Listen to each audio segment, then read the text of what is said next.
Χαίρετε, χαίρετε. Καλώς ήρθατε σε ένα ακόμα επεισόδιο του Alex Boy Podcast.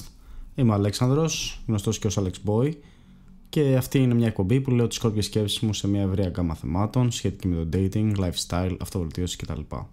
Θεωρώ ότι ζούμε σε μια εποχή όπου η ανάγκη είναι τεράστια για να μιλάμε για αυτά τα θέματα.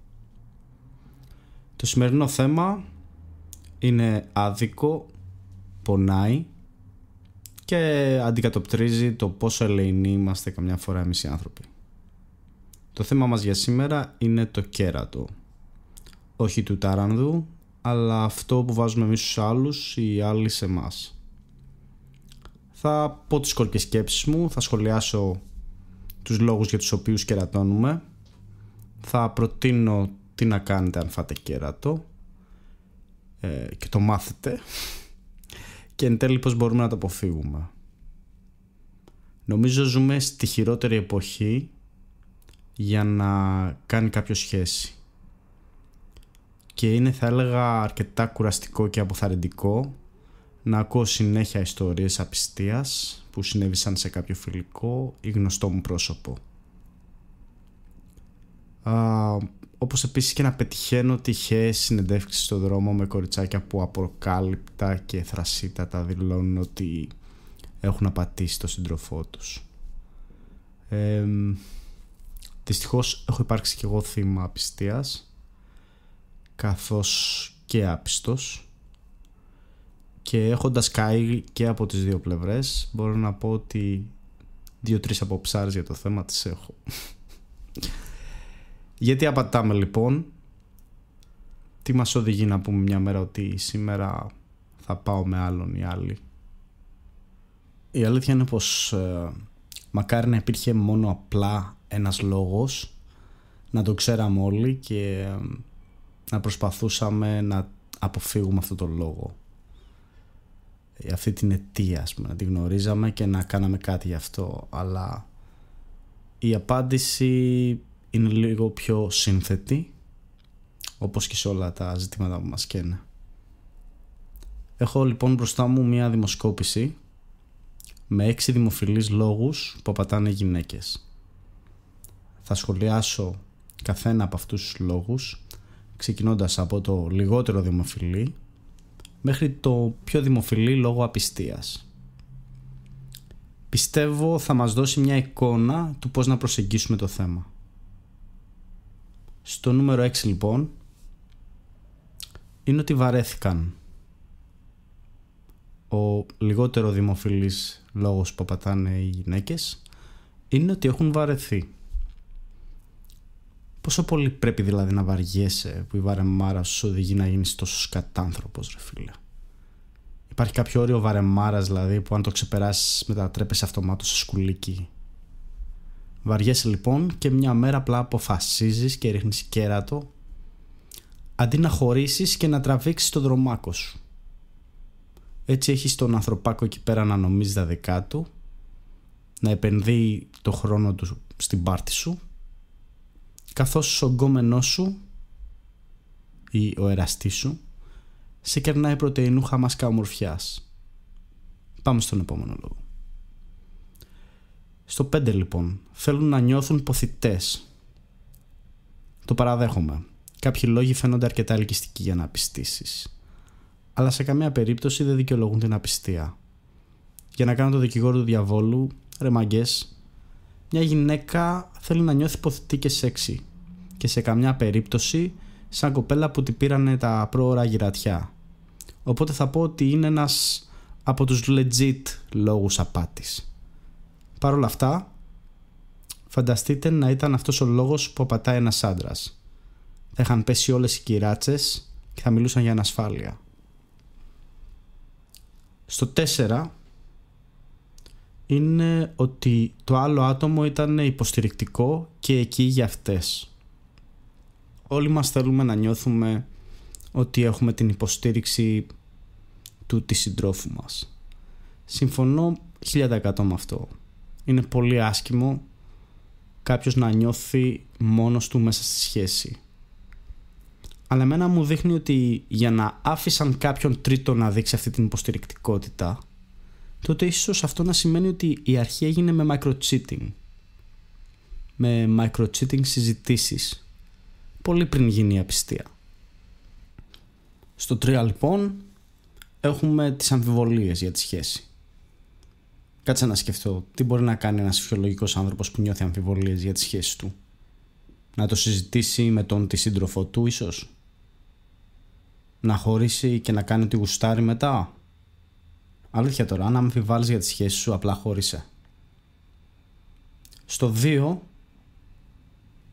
και όπως καταλαβαίνετε φτάσαμε στα πιο δημοφιλή, στους πιο δημοφιλείς λόγους, το άλλο άτομο ήταν αρκετά ελκυστικό. Wow. Το έχω ξαναπεί ότι η επιφάνεια είναι που μετράει στις μέρες μας. Ειλικρινά, δεν θέλω να πιστέψω ότι αυτός είναι ο δεύτερος πιο δημοφιλής λόγος απιστίας. Απλά δεν μπορώ. Ο δεύτερος δημοφιλέστερος λόγος απιστίας είναι επειδή το άλλο άτομο είναι ελκυστικό. Αν λοιπόν μια σχέση μπορεί να χαλάσει λόγω εξωτερικής εμφάνισης ενός τρίτου προσώπου, καταλαβαίνετε σε πόσο σαθρά θεμέλια βασίζονται οι περισσότερες σχέσεις εκεί έξω. Που απλά κάποια στιγμή θα βρεθεί ένα ελκυστικό άτομο που θα κάνει τη σύντροφό σας να σας τα φορέσει. Εν τέλει, αντί να κοιτάμε την ουσία, κοιτάμε τα φαινόμενα. Και τα φαινόμενα πολλές φορές απατούν. Και φτάσαμε στο πρώτο πιο δημοφιλή λόγο που απατούν οι γυναίκες, και αυτός είναι γιατί ο σύντροφός τους σταμάτησε να τους δίνει σημασία. Χαίρομαι που τουλάχιστον ένας αρκετά legit λόγος είναι η πρώτη δημοφιλέστερη αιτία απιστίας. Προφανώς όποιος και να είναι ο λόγος δεν δικαιολογούμε την απιστία. Αλλά ρε μάγκες, αν δεν δίνετε σημασία στη σύντροφό σας, κάποιος άλλος θα της δώσει ή θα ψάξει να τη βρει αυτή τη σημασία μόνη της. Και σε όλο αυτό το πανικό της απιστίας και της απάτης, ποιος την πληρώνει? Αυτοί που δεν φταίνε σε τίποτα. Αυτοί που δεν φταίνε σε τίποτα και είναι σωστοί, θα πω. Αυτοί οι άντρες που πραγματικά νιώθουν και αυτές οι γυναίκες που πραγματικά είναι εκεί για τον σύντροφό τους. Αυτοί είναι που θα την πληρώσουν για όλους τους άλλους που έχουν κάνει τη μαλακία τους. Και αν αυτοί, σύμφωνα με αυτό το άρθρο στατιστικών περί απιστίας, είναι οι πιο δημοφιλείς λόγοι απιστίας, θα ήθελα κάπου εδώ να προσθέσω άλλους 2 λόγους που θεωρώ αρκετά σημαντικούς.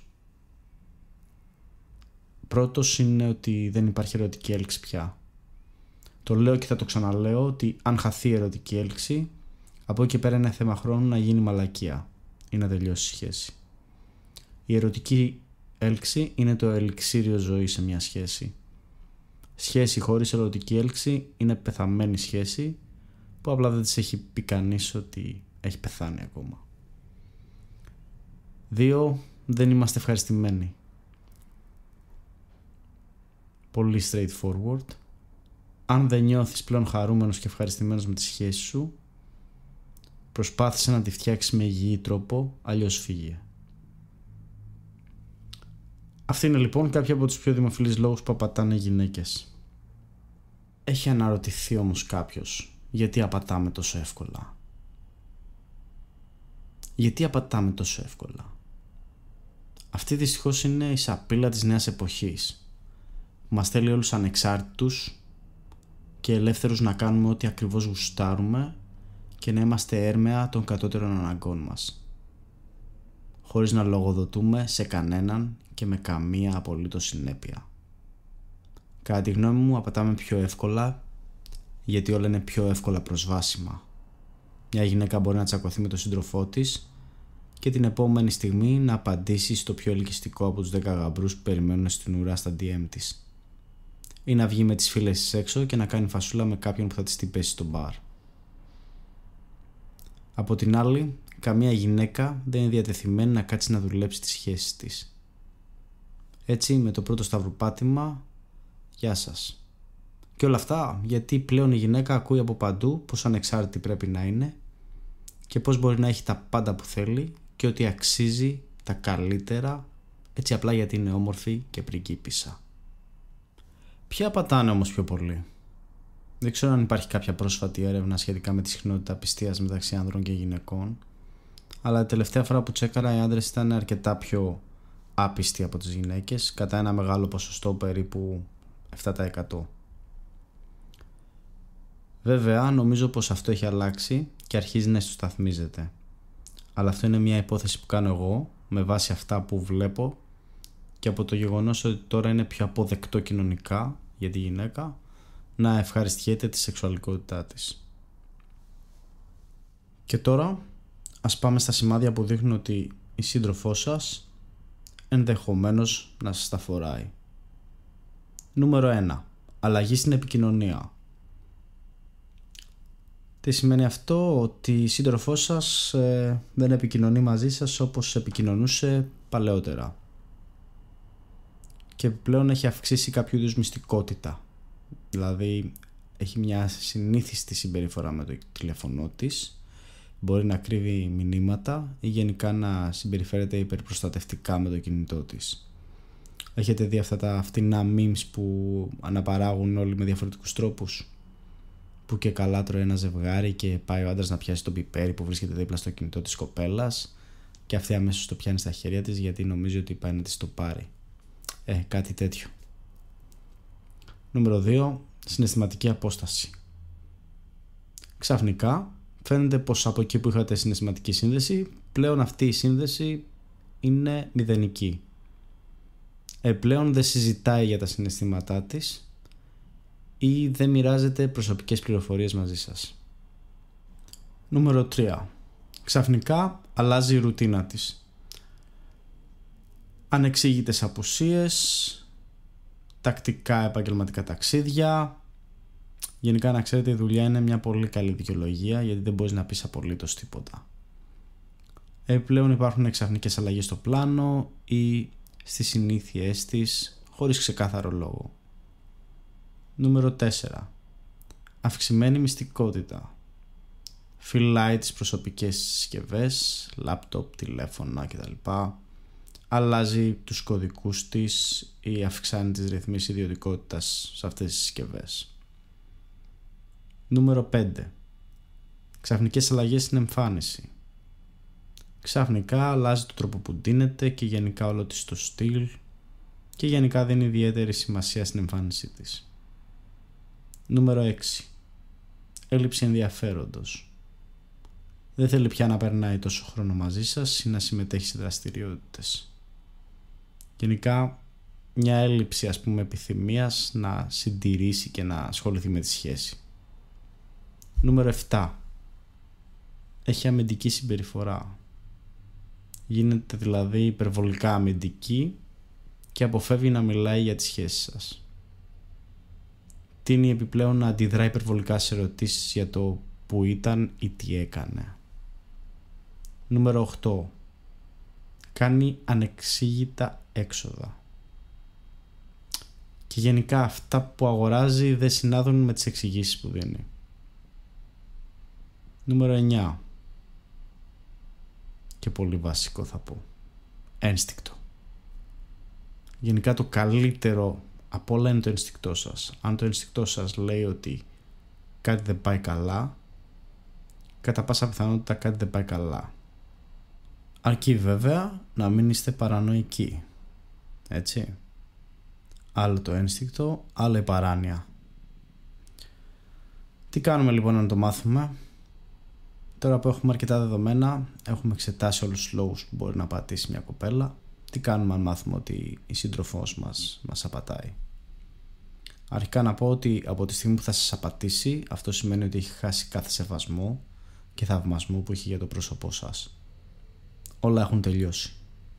Το ότι έφτασε η σύντροφός σας να σας απατήσει μπορεί να σημαίνει αρκετά πράγματα. Ένα από τα οποία είναι ότι μάλλον θα πρέπει να κάνετε και εσείς μια αναθεώρηση της δικής σας συμπεριφοράς. Μια συμπεριφορά που μπορεί να οδήγησε σε αυτά τα αποτελέσματα, έτσι. Αν φέρω για παράδειγμα τη δική μου περίπτωση που έφαγα κέρατο, μπορώ να πω με σιγουριά ότι οι πράξεις μου με οδήγησαν με μαθηματική ακρίβεια στο να το φάω. Αν σας απατήσει, δείξτε αξιοπρέπεια στον εαυτό σας και παρατήστε τη.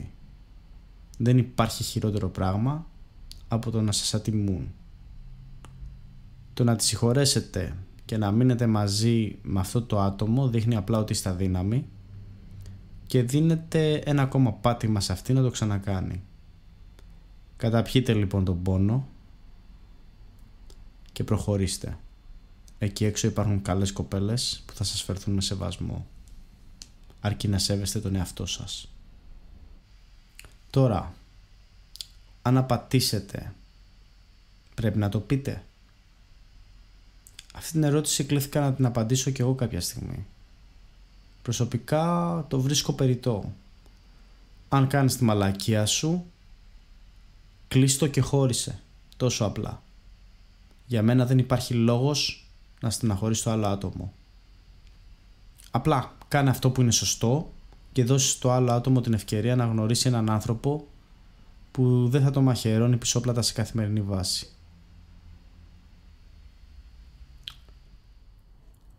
Ας μιλήσουμε λοιπόν τώρα για κάποιες συμπεριφορές που μπορεί να οδηγήσουν στη απιστία και γενικά στην καταστροφή της σχέσης. Ακραίες ζήλιες. Αυτό που παρατηρώ στους περισσότερους άντρες είναι ότι οι περισσότεροι ζηλεύουν ακραία. Μάγκες, αν θέλει να σας κάνει τη μαλακιά θα την κάνει και σε μπουκάλι μέσα να τη βάλετε. Επίσης η ρουτίνα. Αν η καθημερινότητα σας είναι μονότονη και αναμενόμενη, αυτό μπορεί να οδηγήσει τη σύντροφό σας να βρει την περιπέτεια αλλού. Είναι σημαντικό να κρατάτε μια δυναμική σχέση σας. Να κάνετε δραστηριότητες που σας φέρνουν χαρά και ικανοποίηση. Αδιαφορία. Όπως είδαμε, ένας από τους λόγους που οι περισσότερες γυναίκες απιστούν είναι η αδιαφορία. Αδιαφορία και η έλλειψη επικοινωνίας. Μια γυναίκα θα ψάξει κάποιον που να την καταλαβαίνει. Που την καταλαβαίνει και έχει και επικοινωνία. Θα ψάξει να βρει κάποιον που θα της δώσει σημασία. Μην είστε couch potatoes, χωρίς ορίζοντες και μέλλον. Αν έχετε βολευτεί στη σχέση σας, ξεβολευτείτε. Όλα τα παραπάνω που είπα είναι ξεκάθαρα σημάδια τα οποία μπορούν να ρίξουν την ερωτική έλξη και να οδηγήσουν μια γυναίκα στη χειρότερη περίπτωση στην απιστία. Δυστυχώς στις μέρες μας είναι πολύ εύκολο να πατήσεις για ένα πιάτο φακές και να ρισκάρεις να καταστρέψεις κάτι πολύ καλό που μπορεί να έχεις. Το έχω δει να συμβαίνει σε μένα και θα πω ότι απλά δεν αξίζει. Μια σχέση είναι ευκαιρία για εξέλιξη. Αν δεν νιώθετε καλά πλέον μέσα στη σχέση σας, το καλύτερο που έχετε να κάνετε είναι απλά να το λήξετε. Ελπίζω να σας έδωσα έστω και λίγη τροφή για σκέψη. Μέχρι το επόμενο επεισόδιο, στο επανειδήν.